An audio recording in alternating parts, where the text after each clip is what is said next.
আমি তোমাদের সামনে আবার আরেকটা ইন্টারভিউয়ের সেকেন্ড পার্টের ভিডিও নিয়ে এলাম। যারা আমার ফার্স্ট পার্ট ভিডিওটা দেখেনি তারা একটু ওটা দেখে নেবে। আজকে আমি সেকেন্ড পার্ট ভিডিওতে একটু অন্যরকম ভাবে করতে চলেছি, মানে আমাদের ইন্টারভিউয়ের জন্য যেগুলো একটু দরকার সেগুলো আমি বলেছিলাম আমার এই চ্যানেলের মাধ্যমে তোমাদেরকে একটু হেল্প করার চেষ্টা করব। যদি ভালো লাগে তাহলে অবশ্যই জানাবে। তো আগের দিন আমি ভিডিওতে বুঝিয়েছিলাম যে কিভাবে একটা ইন্টারভিউয়ের মাধ্যমে তোমরা ফেস করবে এবং কি কি করবে। আজকে দেখো, ইন্টারভিউ আমরা যেহেতু 1 থেকে 5 পর্যন্ত দেব, তাহলে আমি তোমাদের সামনে বোর্ডের সামনে তোমরা নিশ্চয়ই দেখতে পাচ্ছ যে আমাদের সর্বপ্রথম মেন কাজ হচ্ছে কি, যে কোন কোন বইগুলো আছে সেগুলো আমাদেরকে কিন্তু ভালো করে মনে রাখতে হবে। কারণ আমরা দেখো 1 থেকে 5 পর্যন্ত ছেলেদেরকে পড়াতে যাব, তাই তো? তাহলে 1 থেকে ক্লাস 5 পর্যন্ত কি কি বই আছে সেগুলো কিন্তু আমাদেরকে প্রপারলি ভাবে সবকিছু কিন্তু একদম জেনে রাখতে হবে। হ্যাঁ, ওখানে গিয়ে আমতা আমতা করলে কিন্তু হবে না। তো দেখো, এখানে দেখো প্রি প্রাইমারি, এখানে দিয়েছে প্রথম আর দ্বিতীয় শ্রেণীর বই, আর এখানে আছে তৃতীয় চতুর্থ আর পঞ্চম শ্রেণীর বই, আর এখানে একটা বক্সের মাধ্যমে অন্য কিছু একটা লিখেছি। সবকিছু আমি বুঝিয়ে দিচ্ছি আর তোমাদের কাছে একটা জল হয়ে যায়। ওকে, দেখো প্রি প্রাইমারিতে কি কি বই আছে। প্রি প্রাইমারিতে শুধুমাত্র আমাদের দুটো বই থাকবে, একটা হচ্ছে মজারু আর একটা হচ্ছে কুটুম কার্টুন। কি বললাম? একটা মজারু আর একটা হচ্ছে কুটুম কার্টুন, ঠিক আছে? প্রথম আর দ্বিতীয় শ্রেণীতে সমস্ত বই প্রায় একই। দেখো এখানে প্রথম রয়েছে আমার বই, ঠিক আছে? আমার বইকে আবার 3 ভাগে ভাগ করা হয়েছে, ঠিক আছে? আমার বইকে কয় ভাগে ভাগ করা হয়েছে? 3 ভাগে। এইখানে তোমার কি কি আছে? ইংলিশ আছে, এখানে তোমার কি আছে? ম্যাথ আছে, আর এখানে তোমার কি আছে? যে পরিবেশ, অর্থাৎ ইএনভিএস যেটা আছে সেটা তোমার, বা বেঙ্গলি। তাহলে ইংলিশ, ম্যাথ আর বেঙ্গলি, ঠিক আছে? এই 3টে পার্টে কিন্তু এখানে ভাগ করা হয়েছে, ঠিক আছে? ইএনভিএসটা নেই, তার কারণটা আমি বলে দিচ্ছি। তো এটা কিন্তু দেখো, প্রথম আর দ্বিতীয় শ্রেণীতে কোনো ইএনভিএস থাকবে না, ইংলিশ, ম্যাথ আর বেঙ্গলি। তারপরে দেখো 2 নম্বর বই আছে কি? সহজ পাঠ। 3 নম্বর আছে স্বাস্থ্য ও শারীরিক শিক্ষা। তাহলে 1 নম্বর পেলাম কি? আমার বই। 2 নম্বর হচ্ছে সহজ পাঠ, আর 3 নম্বর হচ্ছে স্বাস্থ্য ও শারীরিক শিক্ষা। যদি বলে আমার বইয়ে কটা পাঠ আছে? 3টে পাঠ। কি কি? ইংলিশ, ম্যাথ আর বেঙ্গলি, 3টে কিন্তু মিক্সিং আছে, ঠিক আছে? তারপরে দেখো তৃতীয় চতুর্থ পঞ্চম শ্রেণী, এদের প্রথমে হচ্ছে বাটারফ্লাই, যেটাকে আমরা ইংলিশ বলি, আমাদের পরিবেশ, যেটাকে আমরা ইএনভিএস বলি, তারপর হচ্ছে আমার গণিত, যেটা গণিত বই, তারপর হচ্ছে পাতা বাহার, যেটাকে বলে বাংলা বই, এছাড়া আছে স্বাস্থ্য ও শারীরিক শিক্ষা। ওকে, তো এইটা আছে তৃতীয় চতুর্থ পঞ্চম শ্রেণীতে একদম কমন। এবার বাড়তি যেটা আছে সেটা হচ্ছে তোমার ভাষা পাঠ। কি পাঠ? ভাষা পাঠ। ভাষা পাঠে দেখো, ভাষা পাঠটা শুধুমাত্র চতুর্থ এবং পঞ্চম শ্রেণীর জন্য আছে। তাহলে এবার দেখো যে এখানে কি কি হচ্ছে। তো এখানে ভাষা পাঠটা শুধুমাত্র 4 আর 5 পাচ্ছি, তৃতীয় শ্রেণীতে কিন্তু কোনো রকম কোনো ভাষা পাঠ বই নেই, বা প্রথম শ্রেণীতেও নেই, প্রি প্রাইমারিতে নেই, বা দ্বিতীয় শ্রেণীতেও নেই ভাষা পাঠ বইটা। ভাষা পাঠ বইটা কোথায় আছে? তৃতীয় আর চতুর্থ শ্রেণীতে। তারপরে দেখো, এখানে দেখো আমাদের পরিবেশ যে বইটা দেখতে পাচ্ছ, এই বইটা কিন্তু তৃতীয় শ্রেণী থেকে শুরু হয়েছে। এটা কিন্তু খুব একটা ইম্পর্টেন্ট টপিক, তোমাদের ইন্টারভিউ ধরলে ধরতে পারে যে আমাদের পরিবেশ যে বইটা আছে সেটা কোন ক্লাস থেকে শুরু করা হয়েছে। তো আমাদের আনসার হয়ে যাবে কি?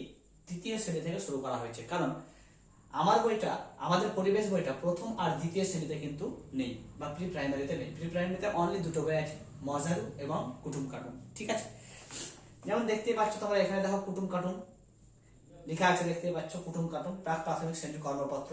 এই বইয়ে কি থাকে দেখো, এই বইগুলো তোমরা স্কুল থেকে নিয়ে নেওয়ার চেষ্টা করবে।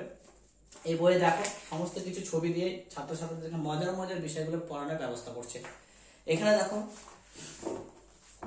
ভাষা পাঠ, চতুর্থ শ্রেণীর একটা ভাষা পাঠ তোমাদের সামনে বই এনেছে। ওই বইগুলো সব কি করবে? জোগাড় করার চেষ্টা করবে।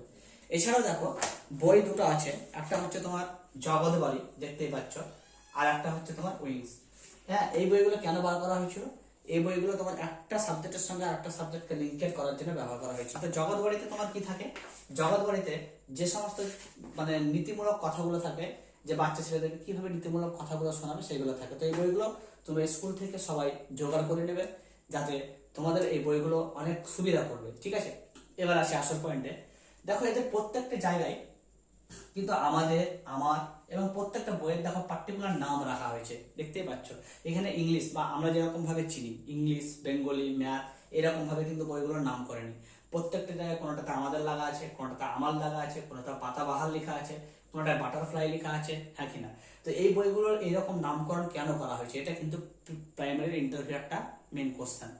ধরো তোমাকে একটা সাবজেক্টের নাম ধরলো, যে বললো তৃতীয় শ্রেণীর আপনি কিছু বইয়ের নাম বলুন, তুমি বললে, সেখান থেকে বললো যে ইংলিশ বইটার নাম বাটারফ্লাই কেন করা হলো, তখন কি জবাব দেবে? তো বাটারফ্লাই মানে হচ্ছে কি প্রজাপতি। তো প্রজাপতি কিরকম হয়? রং বেরঙের হয়।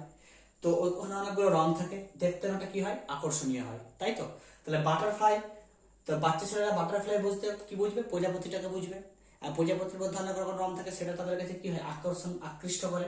তো সেই রকম বাচ্চা ছেলেরা ওইটাকে মাথায় নিয়ে নেবে এবং তারা ভাববে যে হয়তো বাটারফ্লাই এর মধ্যে আমরা অনেক কিছু দেখতে পাবো, বা ইংলিশ বইয়ের মধ্যে অনেক কিছু দেখতে পাবো। তো তারা বাটারফ্লাইটাকে নিজের ভাববে। তার জন্য দেখো প্রত্যেকটা বইয়ের মধ্যে আমাদের লেখাগুলো লেখা আছে কেন? যেমন আমার গণিত, তার মানে হচ্ছে কি গণিত বইটা আমার। কারণ বাচ্চা ছেলেদের মেন্টালিটিটা এরকমই থাকে যে তাদের সমস্ত কিছু, তারা যে কোনো জিনিসকে নিজের মনে করে, তাই তো? নিজের সবসময় ভেবে থাকে। তাহলে এই যে যদি বই আমার গণিত লিখে দিই, তার মানে তারা ভাববে কি গণিত বইটা কিন্তু তারই, অন্য কারো নয়। ঠিক আছে? তো বাচ্চা ছেলেরা কি ভাবছে, সেই ভাবনাটা কিন্তু আমাদেরকে অন্তর থেকে ভাবতে হবে। ওকে, তারপরে দেখো বাংলা বইয়ের নাম রাখা হয়েছে পাতাবাহার। পাতাবাহার মানে কি? অনেক রকমের, তাই তো? তাহলে এই যে বাংলা বইয়ের একটা ইন্টারেস্টিং নেম পাতাবাহার, ইংরেজি বইয়ের একটা ইন্টারেস্টিং নেম বাটারফ্লাই, পরিবেশের একটা আমাদের পরিবেশ, আমার গণিত। ঠিক আছে? তাহলে এই সমস্ত বইগুলো দেখো মজারু। মজারু মানে কি? মজার মজার অনেক কিছু গল্প হয়তো কিছু থাকতে পারে।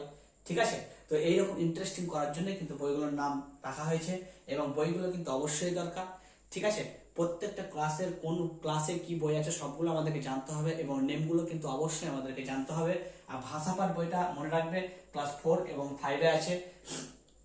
যদি কেউ ব্যাকরণ পড়াতে চাও বাচ্চা ছেলেদেরকে, হ্যাঁ, ব্যঞ্জন বর্ণ বা স্বর সন্ধি এগুলো যদি পড়াতে চাও, তো অবশ্যই সেখানে তোমার শ্রেণী হিসেবে ভাষা পাঠের 4র্থ শ্রেণী লিখবে। কারণ দেখো 4র্থ শ্রেণী থেকে তার সমস্ত কিছু কি হচ্ছে? শুরু হচ্ছে। ওকে, এছাড়া আছে দেখো স্বাস্থ্য শারীর শিক্ষা। স্বাস্থ্য শারীর শিক্ষাতে দেখো এখানে অনেক রকম ব্যায়ামের সম্বন্ধে বলা হয়েছে, যে ব্যায়াম করলে শরীর কিভাবে ভালো থাকবে, কোন ব্যায়ামটা করা উচিত, হাতের পায়ের যত্ন কিভাবে নেব, ঠিক আছে, চুল কত বড় বড় থাকবে, নখ কখন কাটতে হবে, এই সমস্ত জিনিসগুলো কিন্তু স্বাস্থ্য শারীর শিক্ষার বিষয়ে লাগানো হয়েছে। তো টোটালি এই আমাদের যে ডাব্লিউবি যে বইটা করেছে খুবই সুন্দর করেছে, অমায়িক বই করেছে। যদি তোমরা এই বইটা অবশ্যই ইন্টারভিউ এর আগে সমস্ত বইগুলো তোমরা বাড়িতে নিয়ে আসবে স্কুল থেকে। হ্যাঁ, যে যে স্কুলে পড়াশোনা করেছো প্রাইমারি স্কুল থেকে বইগুলো পেয়ে যাবে, স্যারদেরকে বলবে দিয়ে দেবে। ঠিক আছে?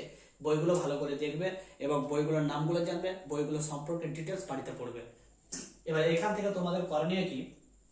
এখান থেকে তোমরা যে কোনো বইয়ের এক একটা করে টপিক পছন্দ করে নেবে। ওকে, কিরকম টপিক পছন্দ করবে? যেমন ধরো ডেমো, যে কথাটা আমরা বলি, ডেমোতে আমাদের কত নম্বর থাকে? 5 নম্বর থাকবে। তো বন্ধুরা আমি বলে দিই, পরের দিন থেকে তোমাদের ডেমো ক্লাস এবার আমি নিয়ে আসবো। ঠিক আছে? তো এই ডেমো ক্লাস এখান থেকে প্রত্যেকটা সাবজেক্ট থেকে একটা করে কিন্তু ডেমো আমাদেরকে প্র্যাকটিস রাখতে হবে। মেইনলি আমাদের যেহেতু দেখো একটা হচ্ছে ইংলিশ, একটা হচ্ছে ম্যাথ, একটা হচ্ছে আমাদের পরিবেশ, আর একটা হচ্ছে পাতাবাহার, 4টে সাবজেক্ট। তো 4টে সাবজেক্ট থেকে 4টে টপিকে ডেমো কিন্তু আমাদেরকে তৈরি করতে হবে। তাহলে টপিকে 4টে কিন্তু ডেমো আমাদের অবশ্যই তৈরি করে রাখতে হবে। তারপরে আদার সাবজেক্ট থেকে একটা করে ডেমো আমাদেরকে প্র্যাকটিস করে রাখতে হবে। কারণ যদি ওখানে টিচাররা বলে দেয় যে তুমি এই টপিকটার উপর একটা ডেমো করে দেখাও, তো সেটা কিন্তু আমাদেরকে প্রিপারেশন করে রাখতে হবে। ঠিক আছে? তো পরের দিন থেকে আমি তোমাদের ডেমো আনার অবশ্যই সাহায্য করব, চেষ্টা করব, এবং বন্ধুদেরকে দিয়ে সেই ডেমোগুলো করাবো, তোমরা লাইভ দেখতে পাবে। ঠিক আছে? তো এই বইগুলো কিন্তু অবশ্যই দেখে দেখে রাখবে, আর আগের ভিডিওটা ফলো করবে। দেখবে সেখানে আমি বলে দিয়েছি যে কিভাবে একটা ইন্টারভিউ প্রিপারেশন নেবে, কিভাবে ইন্টারভিউ যাবে, সমস্ত কথা কিন্তু আগের ভিডিওটা বলেছি, এখানে বলছি না। আজকে শুধু সিলেবাস নিয়ে একটু কথা বলার ছিল, তাই তোমাদের সঙ্গে শেয়ার করলাম। ঠিক আছে? নেক্সট আশা করছি ডেমো নিয়ে তোমাদের সামনে আমি উপস্থিত হতে পারবো। চলো, গুড নাইট।